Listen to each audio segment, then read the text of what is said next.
سیدنا موسیٰ علیہ السلام نے فرمایا اے فرعون تو اسلام قبول کر لے، اس کے بدلے تیری آخرت تو بہتر ہو ہی جائے گی، اگر دنیا میں بھی تجھے 3 نعمتوں سے نوازا جائے گا۔ اگر تو علل اعلان اس بات کا اقرار کر لے کہ اللہ کے سوا کوئی اور معبود نہیں، اللہ کے سوا کوئی اور خدا نہیں، کوئی اور عبادت کے لائق نہیں، اگر تو اس بات کا علل اعلان اقرار کر لے تو دنیا میں بھی تجھے 3 نعمتوں سے نوازا جائے گا۔ فرعون نے کہا اے موسیٰ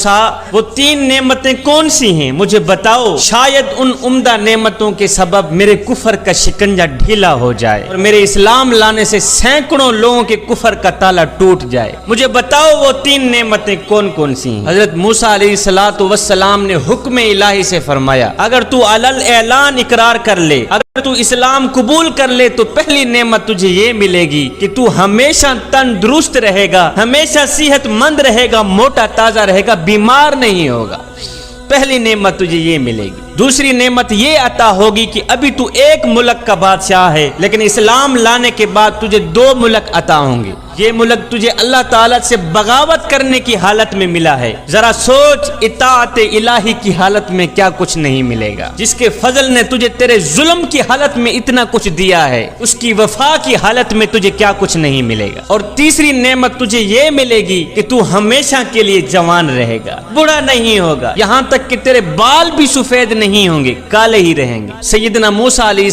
السلام کی یہ بات سن کر فرعون کا دل بہت ہی متاثر ہوا، اس نے کہا موسیٰ مجھے تھوڑا ٹائم دو، میں جا کے اپنی اہلیہ سے مشورہ کر لوں۔ اس کے بعد فرعون گھر گیا، اپنی بیوی حضرت آسیہ سلام اللہ علیہا سے اس معاملے میں گفتگو کی تو حضرت آسیہ نے کہا جلدی کرو، اس وعدے پر اگر جان بھی قربان کرنا پڑے تو دیر نہ کرنا۔ اے فرعون جب کھیتی تیار ہو تو کاٹنے میں دیر نہیں کرنی چاہیے، یہ سودا بہت ہی مفید ہے، اب تک جو وقت گزرا ہے بے فائدہ ہی گزرا ہے، تجھے مبارک ہو، خورشید تیرے سر کا تاج ہو، بلندی تیرا مقدر بن جائے۔ اے فرعون سیدنا موسیٰ علیہ السلام نے تجھے یہ آفریں دے کر تیرے برائیوں کی پردہ پوشی کی ہے، تجھ پر احسان کیا۔ اے فرعون موسیٰ علیہ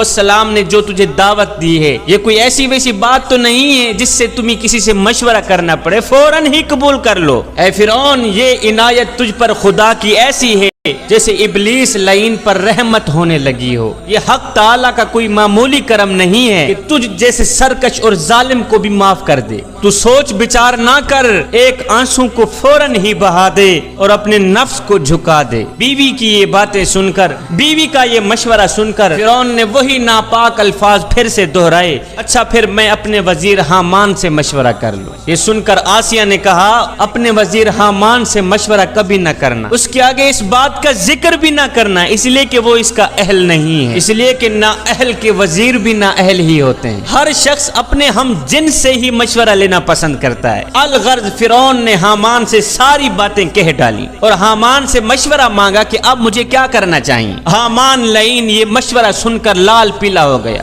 غصے میں آ کر آگ بگولا ہو گیا، اپنا گریبان پھاڑ ڈالا، اس نے شور مچانا شروع کر دیا، رونا دھونا شروع کر دیا، اپنی دستار کو زمین پر پٹک دیا، کہنے لگا ہائے آپ کی شان میں موسیٰ نے اتنی بڑی گستاخی کر دی، نعوذ باللہ آپ کی شان تو یہ ہے کہ تمام کائنات آپ کی مسخر ہے، مشرق سے مغرب تک سب لوگ آپ کے پاس خیراج لے کے آتے ہیں، میرے سرتاج موسیٰ نے آپ کی سخت ترین گستاخی کی ہے، لہٰذا اس کو اس کی سزا دینی چاہیے، آپ تو خود پوری دنیا کے معبود ہیں، پوری دنیا کے خدا ہیں، نعوذ باللہ کیا آپ موسیٰ کی بات مان کر ایک ادنا غلام بننا چاہتے ہیں؟ میرے سرتاج اگر موسیٰ کی بات ہی ماننی ہے، اگر اسلام قبول ہی کرنا ہے تو پہلے مجھے مار ڈالو پھر اسلام قبول کرنا، کم از کم میں آپ کی یہ توہین اپنی آنکھوں سے تو نہ دیکھ سکوں کہ آسمان زمین بن جائے اور خدا بندہ بن جائے۔ حامان ملعون کے مشورے سے فرعون نے قبول اسلام سے انکار کر کے خود کو دائمی رسوائی اور عذاب کے حوالے کر دیا۔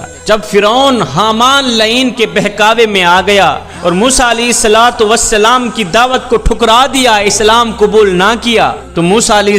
السلام نے فرمایا اے فرعون ہم نے تو بہت ہی سخاوت اور عنایت کی تھی، مگر افسوس صد افسوس یہ گوہر نایاب تیرے مقدر میں ہی نہیں تھا۔ جوانوں، اس واقعے سے ہمیں ایک نصیحت ملتی ہے، وہ یہ ہے کہ انسان کو کبھی بھی کسی نااہل سے مشورہ نہیں کرنا چاہیے۔ مشورہ ہمیشہ اس انسان سے کیا جائے جو انسانیت کا خیر خواہ ہو، اور نیک کام میں کبھی بھی دیر نہیں کرنی چاہیے، بلکہ جیسے ہی موقع ملے اسے غنیمت جان کر فوراً ہی نیکی کی طرف راغب ہو جانا چاہیے۔